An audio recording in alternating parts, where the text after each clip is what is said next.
सरस्वती पुत्र नारदाचा साष्टांग प्रणिपात आहे, स्वाष्टांग प्रणिपात आहे, साष्टांग प्रणिपात आहे. देवा, स्वर्ग, मृत्यू आणि पाताळ या तिन्ही लोकांच्या ठिकाणी माझं सदैव भ्रमण असतं. प्रत्येक जण मला विविध दूषणांनी संबोधतं. कुणी मला अवघा शेंडीचं नक्षत्र, कुणी मला आहाग लावल्या बोंब माऱ्या कळीचा नारद असं म्हणतं. पण भगवंता, मला दिलेली दूषणं मी दूषण म्हणून नव्हे तर अंगीची भूषण म्हणून अंगीकारतो. आता राहिला प्रश्न या कळीच्या नारदाला कळीचा नारद असं म्हणण्याचा.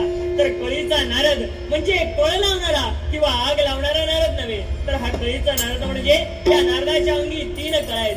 सर्वप्रथम कळ ही त्याच्या मस्तकी आहे, द्वितीय कळ ही त्याच्या नाभिकमलात आहे आणि तृतीय कळ ही त्याच्या तळपायात आहे.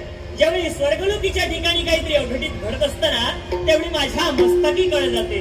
ज्यावेळी मृत्यूलोकीच्या अर्थात पृथ्वी तलावर काहीतरी विपरीत घटना घडत असतात ना, त्यावेळी माझ्या नाभिकमलात कळ जाते.